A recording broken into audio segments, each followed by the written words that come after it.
The 40th year anniversary for perhaps the best sports brand ever definitely deserves an absolute banger, and Jordan brand, they've definitely come out swinging. Air Jordan 40 Blue Suede.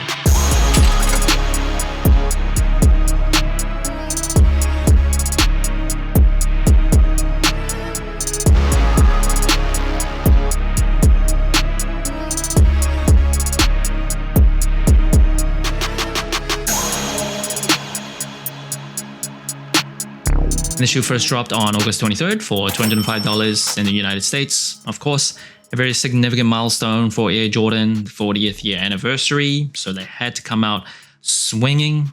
And I really think, yeah, I don't know if they hit a home run, but definitely third base, because this is beautiful. The simplicity of this, the shape of this, the way it pays subtle tribute to a bunch of past Jordans, it is really, really well done. I really think you can wear this off court casually and you can pull it off. And the colorways, at least so far announced, have been great. You got the classic black and white.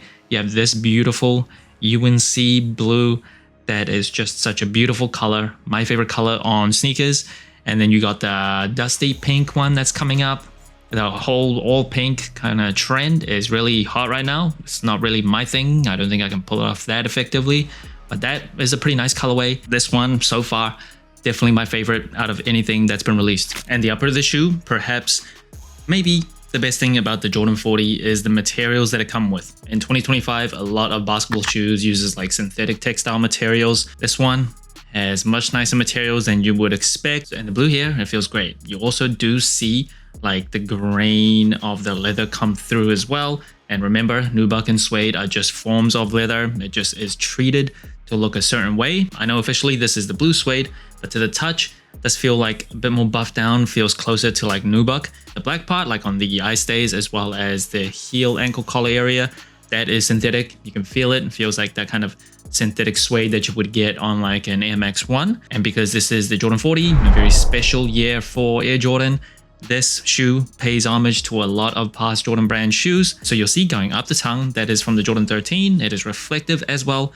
The inside kind of lace loops, you see that from the Jordan 10 and also from the Jordan 10. You remember the outsole of the Jordan 10s pays homage to Michael Jordan's accomplishments at the time anyway. Was retired during that time, so people didn't know if there were more accomplishments to come. But inside like the eye stays here, you see a bunch of different years. On the left shoe at the bottom, it says 1981 to 82. That is when Michael Jordan started college at UNC. On the right shoe at the same place, you'll see 1984, the year he got drafted. 1992, when he was part of the Dream Team and won the Olympic gold medal.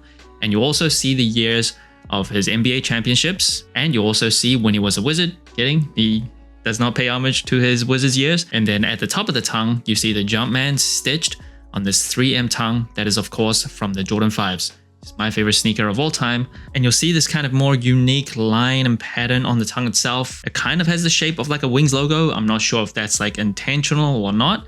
And then on the lateral side of the shoe, you will see this line. This is from the Jordan 14. On the medial side of the shoe, you see this ventilation strip. Jordan 14 also has that. Jordan 18s also has that. And the ventilation on the medial side of the ankle there. That looks like it's paying tribute to the Jordan 6s. And moving to the booty of the shoe, you will see Nike Air branding here that pays tribute to the Jordan 3s. That is the first time we saw Nike Air branding on the booty of a Jordan brand shoe. And what's pretty unique about the Jordan 40 is the branding in terms of like the logo itself, as well as the characters are made to be in 40-degree angles. And you'll also see that on the outsole, which I'll get to later when I talk about traction. And you'll see on the medial side, on the heel there, it says Air Jordan 40 as well. Again, all in 40-degree angles, and then Zoom X at the bottom of the heel there. And in terms of the collar here, it is asymmetrical. So you saw that first on the Jordan 5s, Jordan 13s and 14s obviously have that shape as well. And then on the toe, that is directly from the Jordan 12. That's the one thing that I don't love about the Jordan 12 is how the toe pokes up. But Jordan 40 has it as well, pretty subtle, so it's not like right in your face. I'm not going to forcefully rip the insole out. It is impossible to take out, but you will see 40 again, 40-degree angles, and then quality basketball products inspired by the greatest of all time. That is similar to what you see on the tag on the Jordan 11s, as well as the booty of the Jordan 12s. I'm probably missing a few like very subtle references the past Jordans, but those are the ones that I can recognize. This doesn't come with any extra set of laces, just these black laces out of the box. I think blue would look pretty cool, but again, we are peasants just asking for too much from Jordan Brand. They can't afford to throw in an extra set of laces. And on the lace tips itself, it actually says Jordan 40. That's all in 40-degree angles as well. And the box of shoe, all black, very sleek box. It is super sturdy. And you can see even on the lid, this little kind of cutout here, 40-degree angles again. Nothing too special inside. And in terms of the cushioning for the Jordan 40s, comes with full-length Zoom X cushioning, as well as Zoom Strobel, full-length, on top of the Zoom X. So it's the first time any Jordan Brand or Nike shoe has come with that type of setup. And Zoom X, if you didn't know, according to Nike, it is the softest, lightest, most responsive cushioning foam that they've ever come up with. So apparently it has 85% energy return. And the Zoom X Strobel, that sits directly underfoot. So the point of that is so you can feel directly how responsive the shoe is. So usually you'll have like Zoom Air and then a Strobel board over it. And cushioning wise, just on paper, it sounds great. On feet, it feels great too. The Jordan 39s, which I actually kind of like, I know a lot of people had issues with, but I like the 39s. It was very soft, very bouncy, which some people do think it was too soft, where the ride was just a little bit too smooth, where it felt like you weren't too stable on foot. But this cushioning setup, it is very balanced. There's enough firmness where it's not overly bouncy, overly smooth, and it just feels great for playing ball in. The responsiveness, the kinetic energy return is all really, really good. Now, one thing I will say about this cushioning, it might be too much for some people that might prefer like a more slimmed down and simple setup where they get closer to the court, they really get that low profile feeling. This still gives you pretty good court feel, but it definitely is not like the lowest shoe that you're gonna feel. Off the top of my head, Kobe 9 EMs, I think you're sitting super low. Sabrina 2s even, you're sitting lower to the ground than this. So just keep that in mind if you do prefer like just a minimal type of setup. And in terms of the traction, that is where you'll also see more 40-degree angles. So it's very similar to herringbone for all intents and purposes, but it's obviously slightly different, and it's got this IC outsole on the outside of the forefoot. I will say the traction here, it is really good, but I don't think it's elite. Now, usually with the place where I play pickup, where I actually play against other people, very well-maintained gym, you'll have no issues with this type of traction.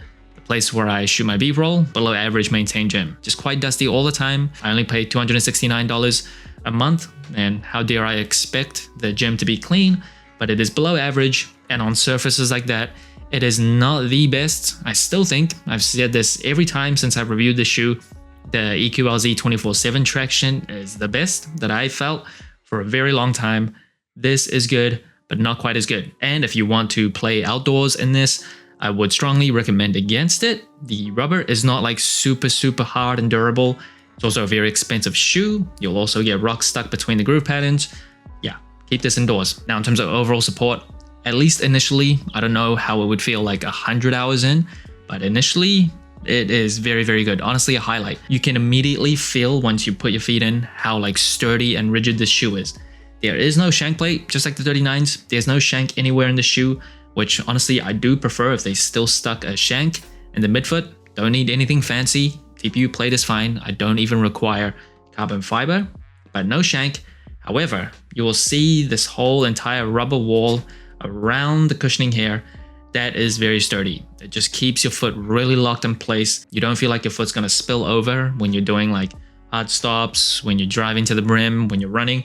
It is just solid. It is so stable that sometimes when you're changing directions, like really hard, really quick movements, kind of locks and keeps your feet in place where you prefer a little bit more of like a natural roll. I felt that a few times. It could be a little bit uncomfortable. However, what I do wonder is after like 20 hours, 50 hours, 100 hours, this rubber is going to break in. How sturdy it feels after that. Is it still going to keep your foot really locked in place? Is it still going to keep that torsional rigidity, as well as reducing the ability for this shoe to really bend and twist too easily? But at least like for the first 15 hours that I played in the shoe, very, very solid. You also see, of course, this external TPU heel counter here. There's also an internal one.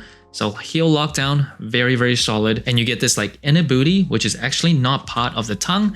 that also keeps your foot pretty locked in place. And one thing that I really love is the wide base of this shoe. That increases stability as well, and the outrigger is very decent, also increases support and stability. Now in terms of the sizing and comfort for the Jordan 40s, I am a wide footer, and like a lot of Nike or Jordan brand shoes, they are just not super wide footer friendly. I also have flat feet, so that's another consideration, and these can be pretty tight. Now what is annoying though is I feel like if I went up half a size, there would just be too much heel slippage and too much wiggle room in the toe box. If you're playing ball, you really just don't want any extra space. You really want a pretty locked down feel on your feet. And I'm afraid to say, I don't think there is a perfect solution for us wide and fat footers for a Jordan 40. If you want a more comfortable feel in the toe area, you go up half a size, you sacrifice lockdown. If you want to have the best lockdown and containment, you sacrifice a little bit of pain on the forefoot. I played at least like, if you add it up, at least 8 to 10 hours in this shoe. And yeah, it just still feels quite tight in the toes. So that's probably my biggest issue and concern. It just does not feel perfect on my wide foot. So I don't want to give a final recommendation because everyone has their personal preference on what they're willing to sacrifice.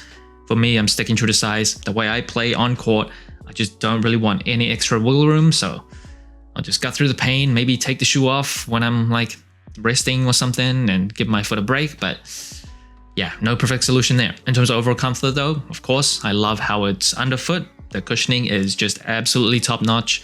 I really like this booty system on the heel here.